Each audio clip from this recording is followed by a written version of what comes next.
दिनै 5 जुन आबहावा सान बेखौ लोब्बा लाखिनानै दिनै नौदा दखरा बर' फरायसा आफादा नौदा दखरायाव दाब दाब जायगायाव दंफां फुलि गायनाय हाबाफारि लादों। बिनि गेजेरजों मा फोरमायगोन? गिबि गिबियावनो बड'लेण्ड रादाब आरो बड'लेण्ड बुब्लि लोगोसेयैनो एनि निउस मिटिङाव गासैखौबो बरायहरग्रोनाय थाबाय। लोगोसे जोंनि दिनैनि बे हाबाफारियाव माइनाव फुख्रि एलपि स्कुलनि लांगोना मोखाङाव जोङो दुलाराय बर' फरायसा आफादनि नौदा दखरानि बानजायनायाव मुलुगनां बिफां गायनाय बे हाबाफारिखौ लोब्बा लानानै जोङो 5 जुननिफ्राय 12 जुनसिम गायनाय मोनसे हाबाफारि लादों। लोगोसे जों फोरमायनो साननाया बेनो, जोंनि गामबुरा हान्था हिसाबैबो फरेस्ट गामबुरा हान्था हिसाबैबो जोङो साफ्रोमबो गामियावनो जोङो मोनसे फोसावदों बयबो बिफां गायनांगौ होननानै। दा बेयाव जों गायजोब्बायानो। दा बेखौ नोजोर नायनानै जोङो बुंनो सानो बेनो, फैनो गोनां माखासे इयुनखौ लानानै बिफां लाइफां गैयाबा मुलुगाव बा संसाराव गोबां मिथिंगानि नारसिननायनि गेजेरजों सान्दुंनि आरो लोगोसेयैनो बारहावाया मोजां जाया। बेखायनो जोङो बिफांखौ मान होनांगौ, बिफां गायनायाव जोङो बयबो गोसो होनांगौ। दा बेखौनो सानदों जोङो नैबे 5निफ्राय लानानै दिनैनिफ्राय लानानै जों 12सिम गायगोन।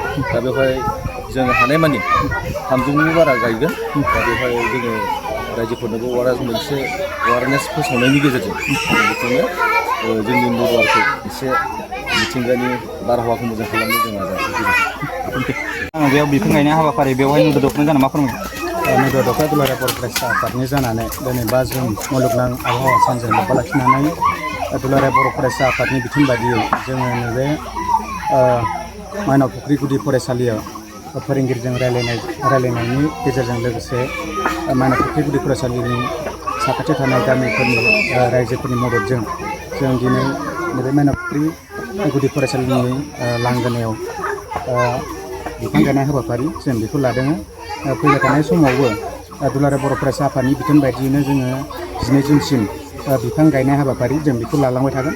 बेबायदिनो रायजोनि दाब दाब हाफोराव गायगोन आरो लोगोसे गुदि फरायसालि, गेजेर फरायसालि, गोजौ फरायसालि जायखिजाया फरायसालिनि लांगोनायाव जोङो बा फिल्डफोराव जों बे बिफां गायनाय हाबाफारि जों बेखौ लालांबाय थागोन। बेखिनिखौनो आं फोरमायबाय। लोगोसे आं बे समाव माइनाव फुख्रि गुदि फरायसालिनि गाहाय फोरोंगिरिजों लोगोसे बे फरायसालियाव फोरोंबाय थानाय क्लास टिचार लोगोसेनो बे फरायसालिनिनो बेन्दोङाव थानाय रायजो राजाफोर बिथांमोना जोंखौ मदद होफानायनि थाखाय आं बिथांमोननिसिमबो नौदा दखरा दुलाराय बर' फरायसा आफादनि जानानै रोजा रोजा साबायखर जासिनाय थाबाय।